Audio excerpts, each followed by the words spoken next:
Right. AP రాజకీయాల్లో ఎప్పుడూ కూడా వార్తల్లో నిలిచేటటువంటి నియోజకవర్గం తాడిపత్రి నియోజకవర్గం. తాడిపత్రిలో గత 5 సంవత్సరాలు వైసీపీ అధికారంలో ఉన్న తర్వాత గత 5 సంవత్సరాలు అక్కడ జేసీ ప్రభాకర్ రెడ్డి, జేసీ దివాకర్ రెడ్డి అయితే మాత్రం అక్కడ వాళ్ళకు ఉన్నటువంటి వ్యాపారాలు అవ్వచ్చు, లేకపోతే వాళ్ళపై వ్యక్తిగతంగా అవ్వచ్చు తీవ్ర దాడులు జరిగినటువంటి సందర్భాలను చూసాం.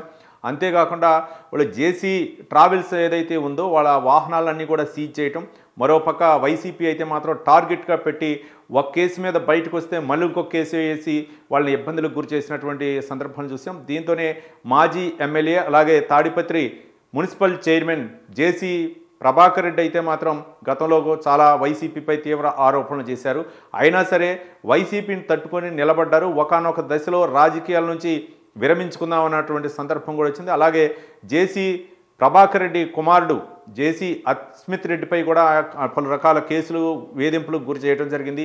చివరికి అంటే జేసీ ప్రభాకర్ రెడ్డిపై పెద్దారెడ్డి గతంలో వైసీపీ నుంచి గెలిచారు. అయితే ఆయన వేధింపులు కూడా ఎక్కువ అవటం, అలాగే జేసీ ఇంటికి వచ్చి మధ్యలో ఉండి ఆ ఇంట్లో మధ్యలో ఉండి కొన్ని సవాళ్ళు కూడా విసిరిన సందర్భాన్ని చూసాం. ఇట్లా రకరకాలైనటువంటి ఆరోపణల మధ్య తాడిపత్రి నియోజకవర్గం అయితే ఎప్పుడూ వార్తల్లో ఉండేది. ఆ విధంగా వేధించినటువంటి జేసీ దివాకర్ రెడ్డి కుటుంబం అవ్వచ్చు, అలాగే మరోపక్క చాలా కుటుంబాలు ఉన్నాయి, చాలా వైసీపీ నాయకులు వేధించినటువంటి కుటుంబాలు అనేకమైనవి ఉన్నాయి. అయినా సరే ఎక్కడా కూడా అదరకుండా బెదరకుండా వాళ్ళు నిలబడి అక్కడైతే మాత్రం మళ్ళీ పట్టు సాధించే ప్రయత్నం చేశారు. అలాగే మొన్న జరిగినటువంటి ఎన్నికల్లో అయితే మాత్రం 2024 ఎన్నికల్లో అక్కడ జేసీ ప్రభాకర్ రెడ్డి కుమారుడు జేసీ అస్మిత్ రెడ్డి అయితే మాత్రం భారీ మెజార్టీతో గెలవటం జరిగింది. అయితే ఇట్లా ఈ మధ్య జరిగినటువంటి పరిణామాలు, గతంలో జేసీ ప్రభాకర్ రెడ్డి అన్న జేసీ దివాకర్ రెడ్డి వైఎస్ రాజశేఖర రెడ్డి మొట్టమొదటిసారిగా ముఖ్యమంత్రి అయిన తరుణంలో ఆయన క్యాబినెట్లో జేసీ దివాకర్ రెడ్డికి మంత్రి పదవి దక్కటం, తర్వాత రెండోసారి ముఖ్యమంత్రి అయిన తర్వాత జేసీ దివాకర్ రెడ్డికి అయితే మాత్రం మంత్రి పదవి దక్కలేదు.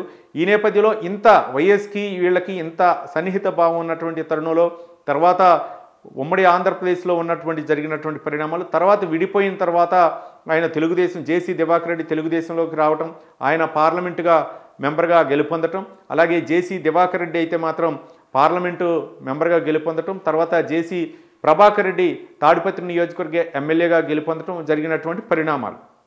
అయితే అప్పటి నుంచి కూడా వైసీపీ చేస్తున్నటువంటి వైసీపీ తర్వాత అధికారంలోకి వచ్చిన తర్వాత వీళ్ళని టార్గెట్ చేసి చాలా ఇబ్బందులకు గురి చేసినటువంటి అంశం. అయితే అనూహ్యంగా వైఎస్ జగన్మోహన్ రెడ్డి ఇంత కక్షగట్టి ఇంత వేధింపులకు గురి చేసిన ఆయన తల్లి అయినటువంటి వైఎస్ విజయమ్మని తాడిపత్రి మాజీ ఎమ్మెల్యే అలాగే తాడిపత్రి మున్సిపల్ చైర్మన్ జేసీ దివాకర్ రెడ్డి వైఎస్ విజయమ్మను కలవటమే ఇప్పుడు తీవ్ర చర్చనీయాంశమైంది. అది కూడా అంటే తర్వాత ఈ అంశం గురించి అంటే ఆయన జేసీ ప్రభాకర్ రెడ్డి చెప్పినటువంటి అంశాల ప్రకారం వైఎస్ విజయమ్మని కలవటం, అలాగే ఆమెతోటి ముచ్చటించడం జరిగిందని చెప్పారు. ఏ అంశాలు తెరపైకి వచ్చాయి అనేది కూడా హాట్ టాపిక్గా మారాయి. మరోపక్క అంటే ఆమెతోటి సన్నిహితంగా అంటే వైఎస్ కుటుంబానికి అలాగే జేసీ కుటుంబానికి కూడా సన్నిహిత సంబంధాలు ఉన్నాయి, బంధుపరంగా కూడా దగ్గర కుటుంబాలని చెప్పేసి చాలామంది చెప్తూ ఉంటారు. అయితే ఈ నేపథ్యంలో చాలా సంవత్సరాల తర్వాత విజయమ్మను కలిశారు. అలాగే విజయమ్మ ఏ అంశాలు ప్రస్తావించి ఉంటుంది, మరోపక్క జగన్మోహన్ రెడ్డి అంశం, మరోపక్క షర్మిల అంశాలు కూడా ప్రస్తావనకు వచ్చాయంటాయని చెప్పేసి అందరూ భావించారు.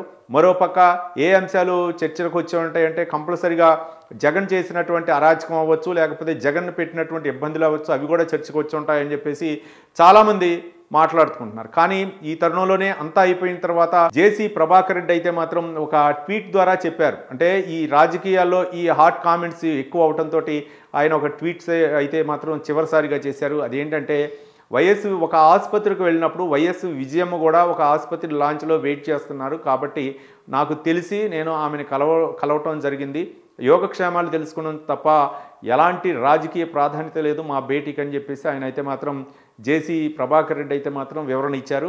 మొత్తానికి ఈ హాట్ కామెంట్స్ అయితే మాత్రం వైఎస్ విజయమ్మను కలిశారంటే రాజకీయ పరిణామాలు ఏ విధంగా మారిపోతున్నాయి, ఒక పక్క కాంగ్రెస్ పార్టీలోనూ మరోపక్క వైసీపీలో కూడా రాజకీయంగా చర్చగా ప్రాధాన్యత సంతరించుకున్నాయి. కానీ మొత్తానికి జేసీ ప్రభాకర్ రెడ్డి చేసినటువంటి ఈ ట్వీట్ ద్వారా అయితే మాత్రం వైఎస్ విజయమ్ని అంటే సోదరీమణిగా ఆమె లాంచ్లో ఉండటంతో ఒక ఆసుపత్రి లాంచ్లో ఉండటంతో వెయిట్ చేస్తున్నారు. ఆ ఉద్దేశంతో నేను కలిసి యోగక్షేమాలు తెలుసుకున్నాను తప్ప ఎలాంటి ప్రాధాన్యత లేదని చెప్పేసి జేసీ ప్రభాకర్ రెడ్డి అయితే మాత్రం వివరణ ఇచ్చారు.